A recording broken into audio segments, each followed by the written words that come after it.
Ngenda umwanya munini ngira isereri, rimwe na rimwe nkazunguruka, ariko hari ubwoko bw'imodoka ngendamo singira isereri, mu ndege ngira ikibazo cy'isereri. Ibi byose ni ibibazo bibangamira abantu bamwe na bamwe ndetse bikanabaca intege zo gupanga ingendo travel cyangwa flight. Ese mu by'ukuri kuruka uri mu rugendo biterwa n'iki? Ni ubuhe buryo ushobora kwirinda kuruka cyangwa kugira isereri uri mu rugendo? Ni iyihe miti ikoreshwa mu kurinda iyi ndwara? Ni ubuhe buryo bukoreshwa mu kuvura iki kibazo? Bana natwe muri kino kiganiro. Iyi ni Kigali Pom, tukugezaho ibiganiro by'imyidagaduro, imibereho ndetse n'ubuzima butandukanye cyangwa lifestyle. Kanda subscribe kandi ugakanda ku nzogera kugira ngo ntihakagire ikiganiro cyacu kigucika. Nitwa Musaza Abraham. Mu gutegura kino kiganiro nafunguye mudasobwa nitonze, ubundi soma kuri website yitwa umutehealth.com. Ni ikinyamakuru cyandika ku buzima. Isereri uri mu modoka cyangwa mu bwato ndetse no mu ndege ni indwara abantu benshi bakunda kubona cyangwa kugira ikibazo cyo kuruka igihe bagiye mu rugendo.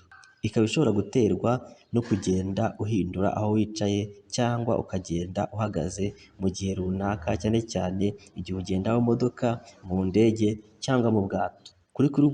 Kuruka uri mu rugendo biterwa n'iki?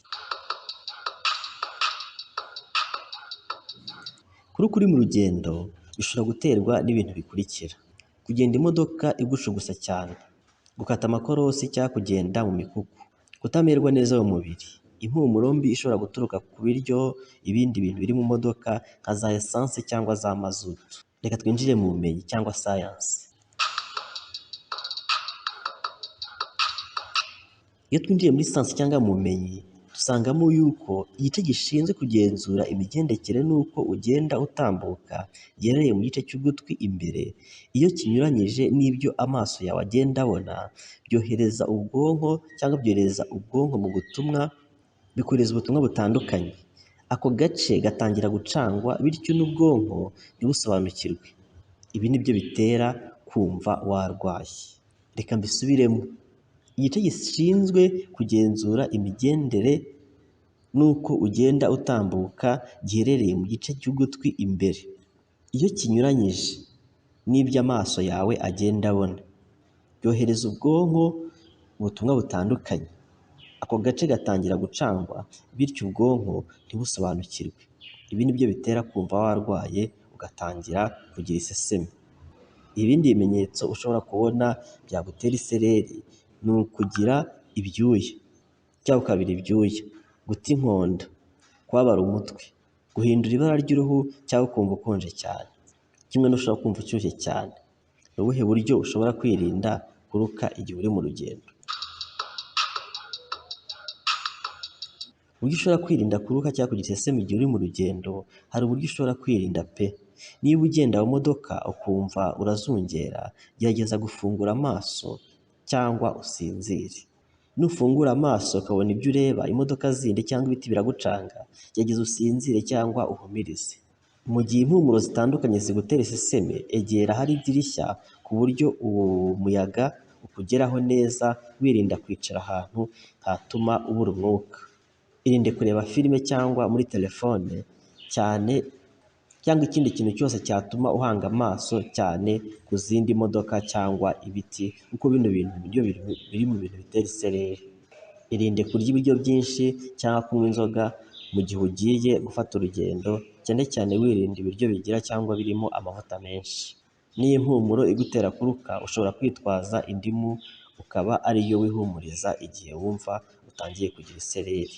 Uretse indimu kandi ushobora no guhekenya shikareti zirimo minsi, izo zikiza neza.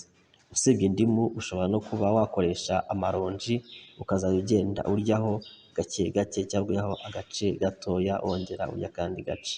Mbere y'urugendo gerageza kunywa amazi menshi ahagije, ariko nanone ntunywe menshi cyane kuko nayo yagutera kugira iseseme. Kandi uryame usinzire bihagije, wirinde ibiryo bishobora gutuma wumva uhaze cyane. Mu modoka icara imbere cyangwa wicare mu gice cy'imbere ku buryo uba ureba icyerekezo. Wirinde kwicara inyuma kuko buryo iyo wicaye inyuma ntubona neza icyerekezo kandi ukumva amakorosi cyane. Ese ni iyihe miti ikoreshwa mu kwirinda kugira isereri uri mu rugendo?